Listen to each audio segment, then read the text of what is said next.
Today on Locked On Canadiens, is it time for Kaden Primo's big chance? You are Locked On Canadiens, your daily podcast on the Montreal Canadiens, part of the Locked On Podcast Network, your team every day.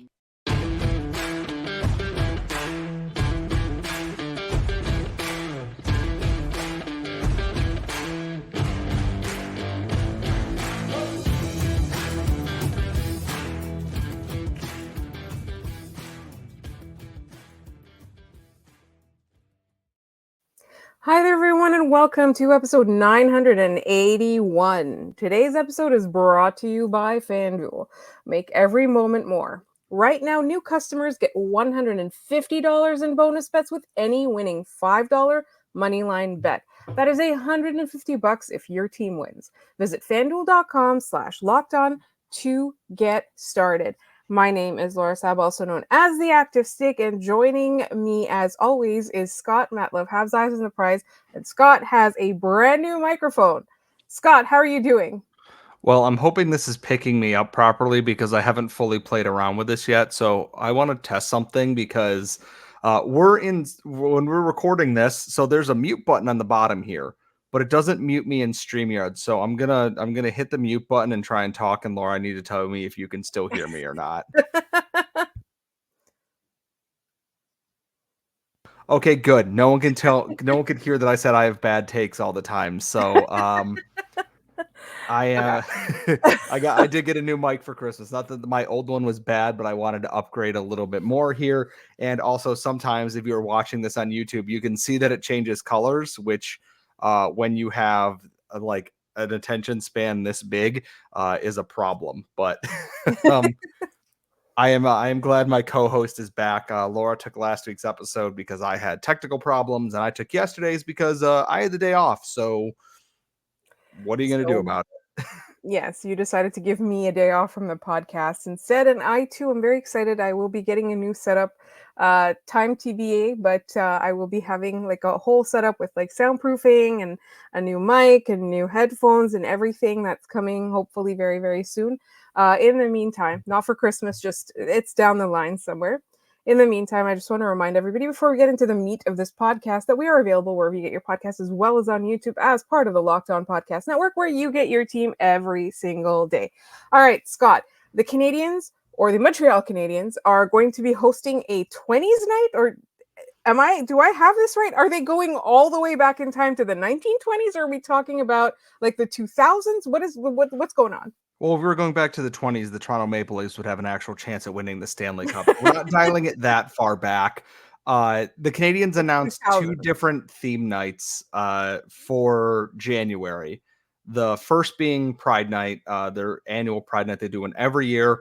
Once again, the logo they put out on Twitter that they will probably do for the auctionable jerseys and whatnot for that looks to be done by someone who is a local artist there. And they look phenomenal, and I'm glad that the Canadiens, despite the NHL's insistence on not supporting marginalized people for reasons that are well known to everybody, but not the point here, that they're still going ahead and doing this. It is good to see teams still sticking with this, and the Canadiens are no exemption to this, usually because they don't have a typical Pride night, because Pride in Montreal is usually after the season is over with. So they missed the usual month here, but I'm glad they're doing something still.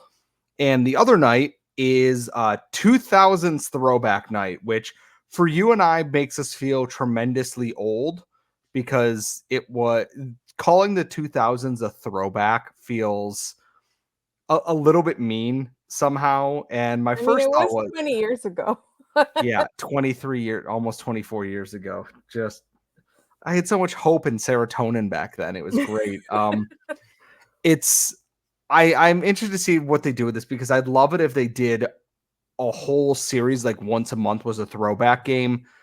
Do a game, and it's a great way to do alternate sweaters throughout the season. Here you have a history of all these sweaters. Even the barber poles, which are ugly as sin, could come back for this. I'm very curious what 2000s throwback night means. And the biggest question, Laura, facing every Canadiens fan in this is not which first line center is going to be left to do everything, or which goaltender is going to be hung out to dry by bad coaching by Michel Therrien. It's what is the goal song going to be on 2000's Throwback Night? Is it going to be the goal song? Is it going to be Simple Plan? Is it going to be Vertigo by U2? These are the questions I demand answers to right now, and I gotta know. Are they going to change the goal song for 2000's night against the Islanders? Here's my question. Who are they bringing back for this? Are they going to feature former players? Are they going to bring people back? Are, obviously, like, there's a limited amount you can do in terms of like jerseys or whatever for this particular night. But like, I want to know who's the surprise. Like, are they going to bring Markov back? Are they going to bring Saku back? Like, well, they already honored Saku. He's in the Ring of Honor already. Like, they honored him before the but game. they can have him there. So my thought is, and I'm glad you said that because that was my first thought was, are they going to bring Andrei Markov back and honor him like he deserves for two? Because I know if anyone deserves it, like for those 2000 teams, Andrei Markov. Let's take a look here.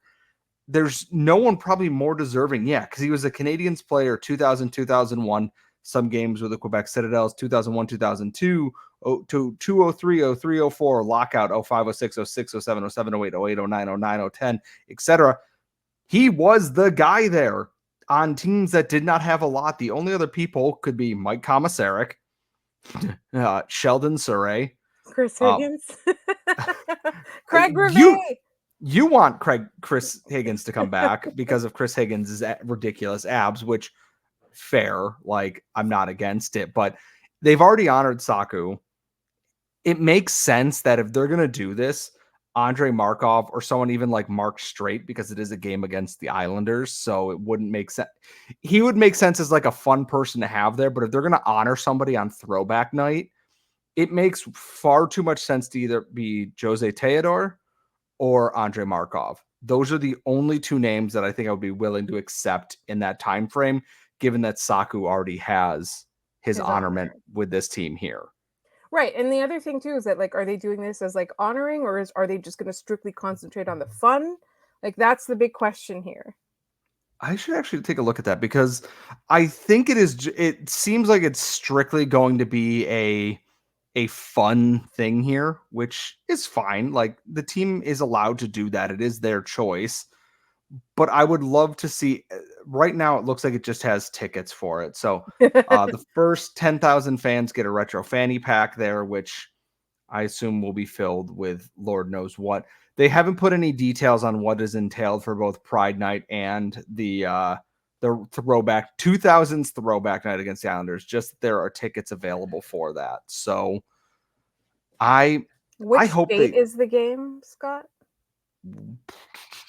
Let me just bring that open here again. I'm starting to think it might be while I'm away. Let's take a look here. Throwback Night is on January 25th, Thursday. Oh, I'll be here. Right. And then Pride Night is January 15th against Colorado. I will not be here. So I will be here for that. Laura, I will be here because that is actually one of the last games. That Thursday game will be one of the last ones I covered before I head to Dallas. So you're going to miss the Throwback Night. No, I will be here for Throwback Night. But after that, then I leave for Dallas. That's a peek behind the curtain of us literally planning our schedule out on the fly here. The biggest thing with this, folks, what do you want to see on Throwback Night besides jerseys? They did the Nick Suzuki in one of those when they did the Centennial jerseys for 2009, that season there. And I thought for sure they were going to do third jerseys, and they didn't. Besides, you can't really throw back to the 2000s Canadiens jerseys because they're almost the exact same at this point. Who do you want to see honored there? I think Andrei Markov is going to win this. What goal song should they play? And what do you want to see on Throwback Night, honestly, besides disappointing Montreal Canadiens hockey? Because we got that part kind of wrapped up for the most part overall here. But we want to know exactly what you're thinking, what you want from Throwback Night from this team here. And I realize that Laura is the one hosting the show today, but I'm the one all jacked up on caffeine, so I'm talking so much. My apologies. Here's the thing. It is the week between Christmas and New Year. No work really gets done. We're still in holiday mode. We're still providing episodes. I think we're still on holiday mode. But either way, we're going to get into actual hockey. We're going to talk about Harris coming back and Jayden Struble, and that's all coming up in just one moment here on Locked On Canadiens.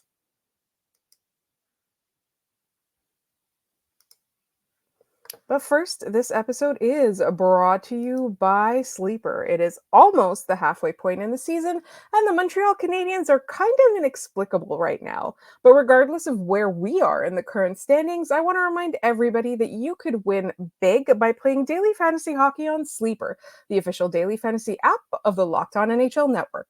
Sleeper is our #1 choice for daily fantasy sports and especially daily fantasy hockey because with Sleeper, you can win 100 times your cash in daily fantasy hockey contests. And the app is so easy to use. You know, you can connect with other fans on it. You can play NFL, NBA, MLB, or even college football all on Sleeper. And it's so quick too. Everything can be done in under a minute. All you have to do is pick whether players like, McDavid, Ovechkin, Crosby will record more or less in their Sleeper projections for anything like goals, assists, saves, plus minus, and more in a given game. And to win 100 times your cash on Sleeper, you need to correctly predict the outcome of 8 player stats. You've heard me, Canadiens fans. You can win 100 times your money by playing daily fantasy hockey with Sleeper. So start paying attention right now and nail your picks so you can start winning big. Use promo code LOCKEDONNHL and you'll get up to a $100 match on your first deposit. Terms and conditions apply. That's code LOCKEDONNHL. See Sleeper's terms of use for details and locational availability.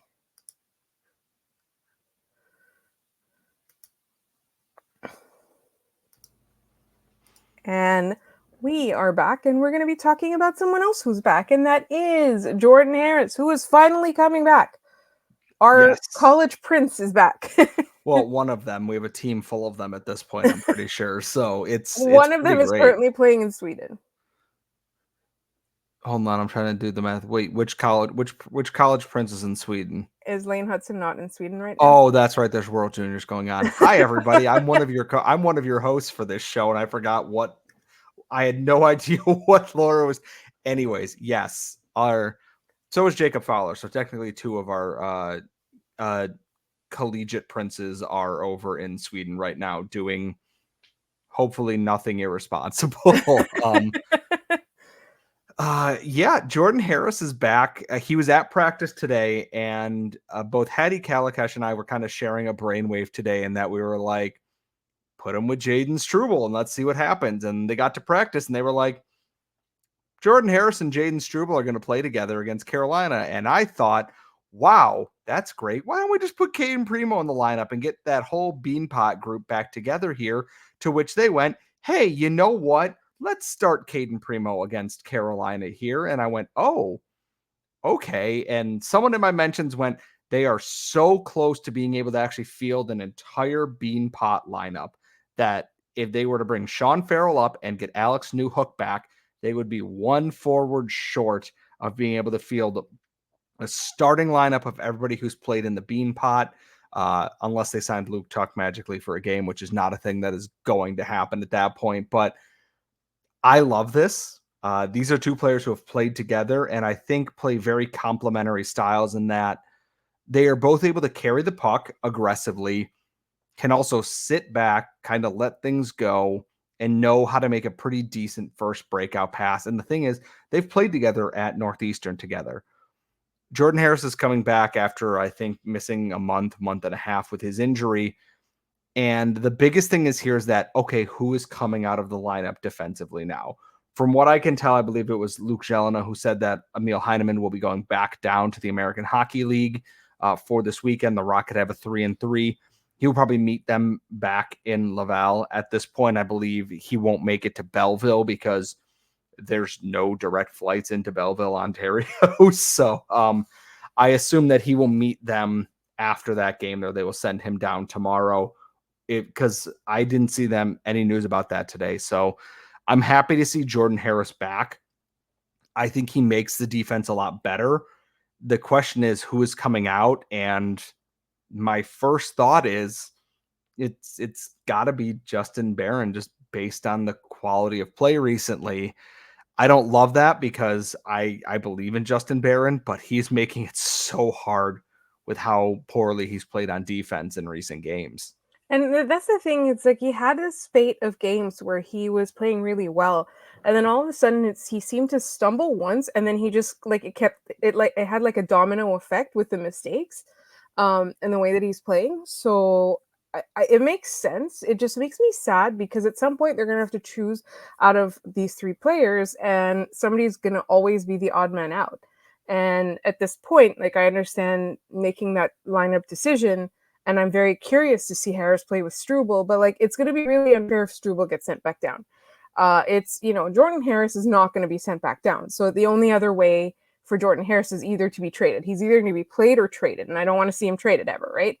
At the same time, with Justin Barron, like he's shown so much promise that you don't want to derail that in any way. So it's a tough situation. It's a tough call for the Habs to make. I don't envy them that decision, but let me ask you this, Scott. What do you expect from putting Harris and Struble together?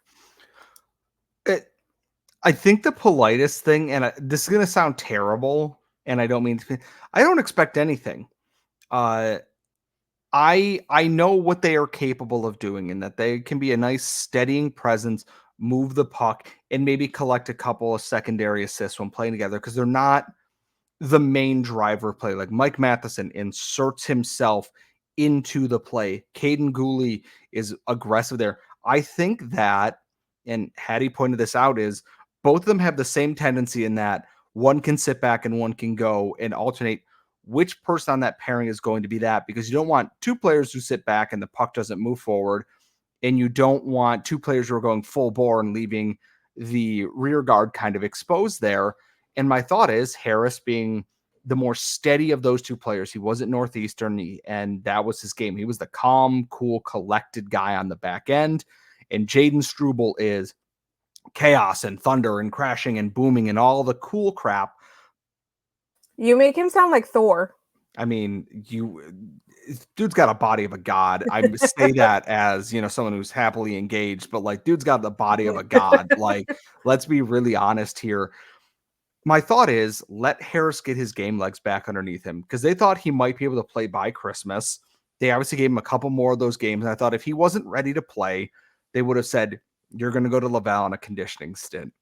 3 games in 3 nights, plenty of opportunity for minutes there. They think he's ready to go.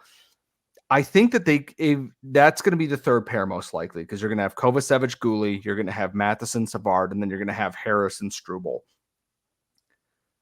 I like Kovacevic. I wouldn't be surprised if one of those guys eventually moves up next to Guhle very quickly, just because of the way that works out.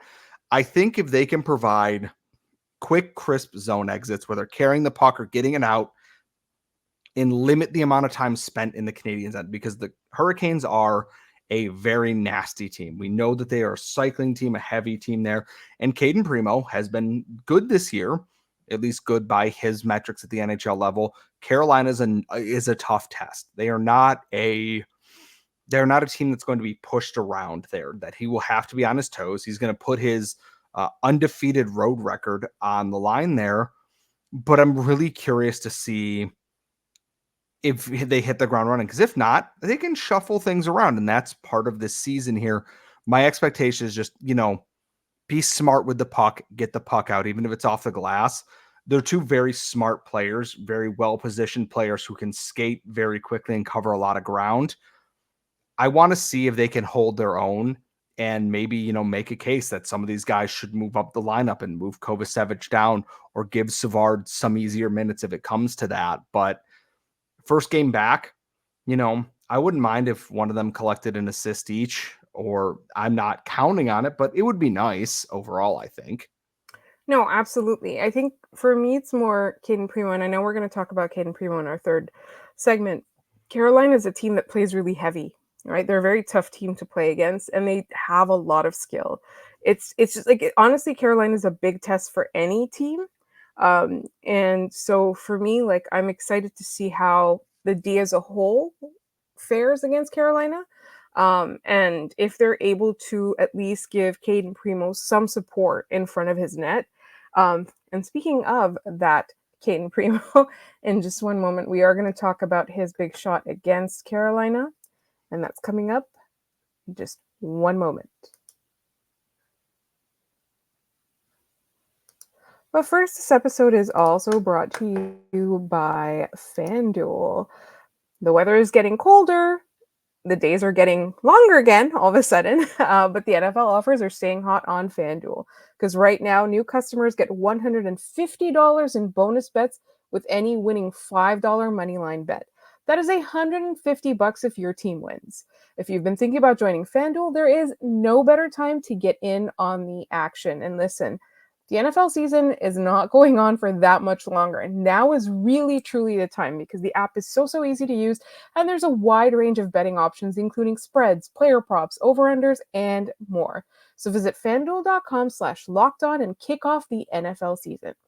FanDuel, the official partner of the NFL and us.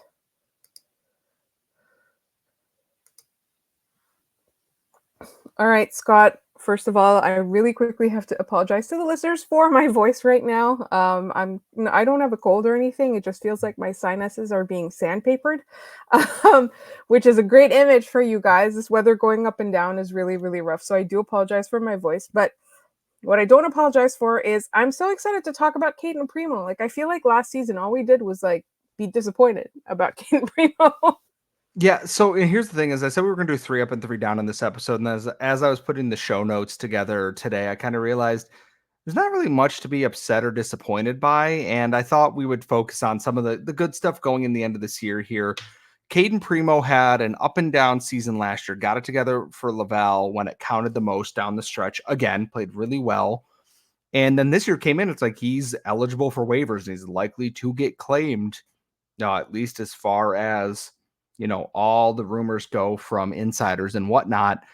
And he's put together a pretty solid job as the backup. Undefeated on the road. He's 4-3 on the year. And then ahead of him is Carolina. And it's a big opportunity that if he plays well, even in a loss here, means that, hey, you probably have your backup for this year and next at the very least. I'm excited to see what he does here. I'm really excited that he's kind of honed in some of the issues that he had last year.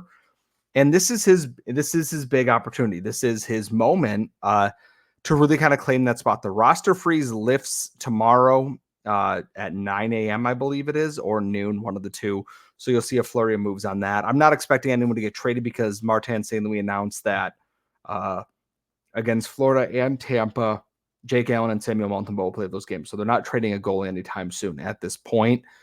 But Kaden Primo's really stepped up, and then also stepping up with him in the AHL lately has been Jakub Dobish. The Rocket are on a nice little winning streak here. They've played much, much better. And a lot of that comes from the steadying play in net. Jakub Dobish in his last couple games has been really, really strong for the Rocket. And it's hard for me to not, want to cheer for him in that.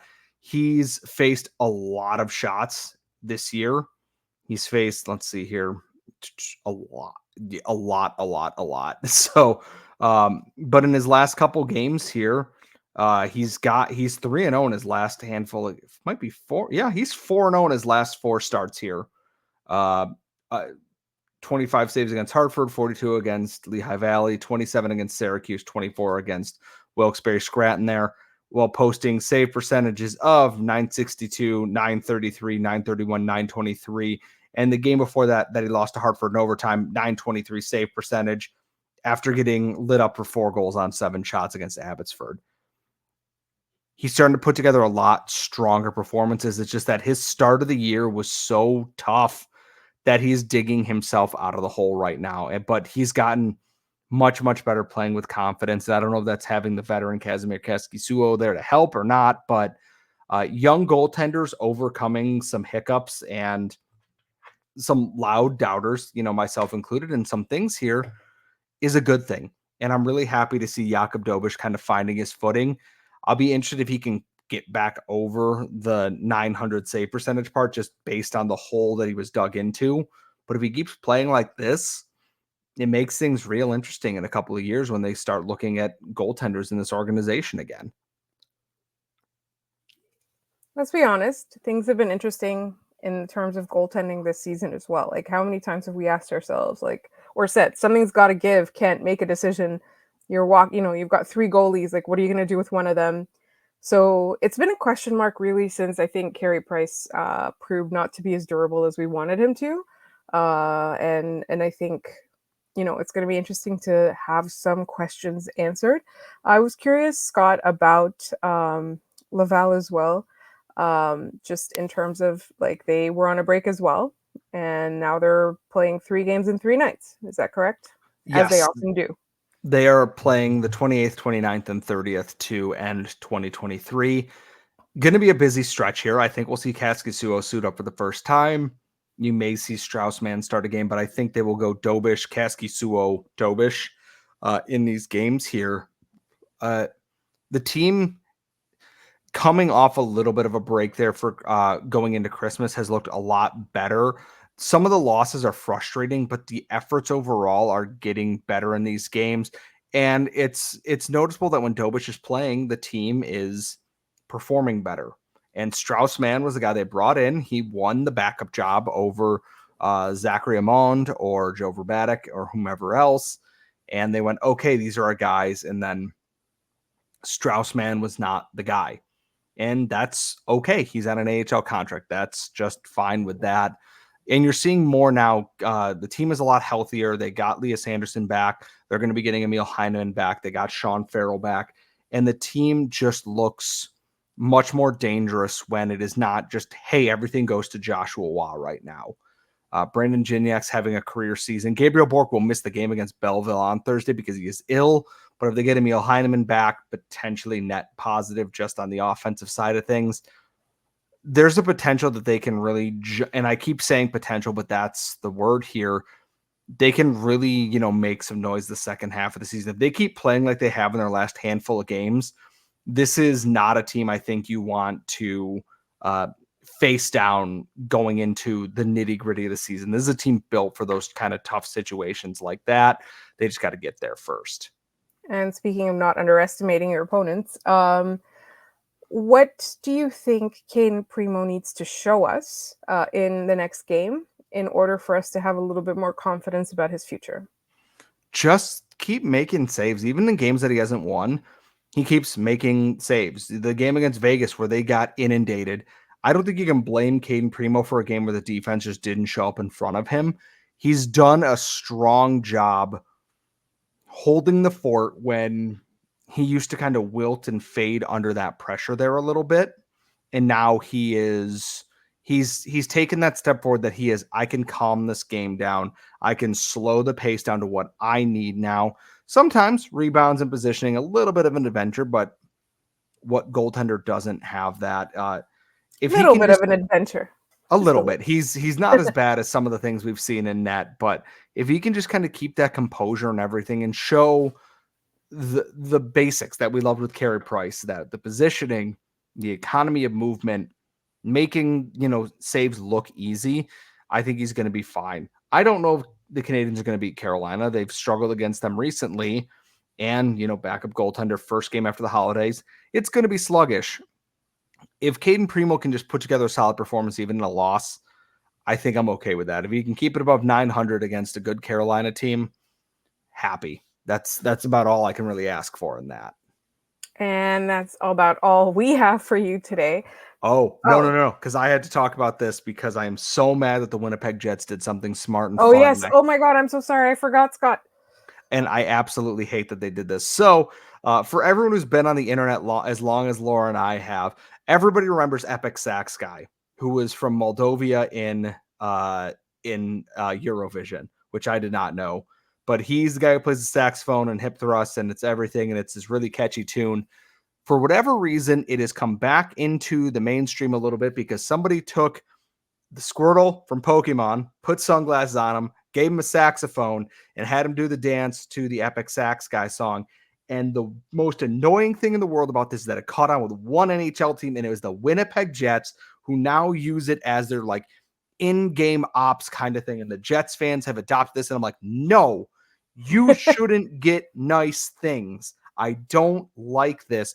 And all I want is more teams to listen to their fan base. When they go, hey, this is kind of cool. And the Jets were like, got it. Squirtle's on the scoreboard now doing the saxophone dance, and everybody's about it.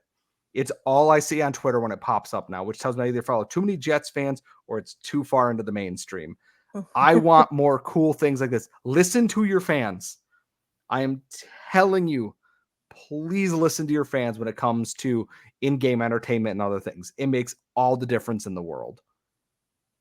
Can't argue with that. And in the meantime, we will eventually get out of our holiday mode, but you will only catch that if you subscribe to this podcast wherever you get your podcasts, as well as on YouTube. You can find us on Twitter at LO_Canadians. You can email us at lockedoncanadians@gmail.com. And you can also comment on the YouTube. Remember that tomorrow is Thursday, or the Friday, we're recording the mailbag. So make sure you send us some mailbag questions as well. Thank you so much for listening, and we will talk to you next time.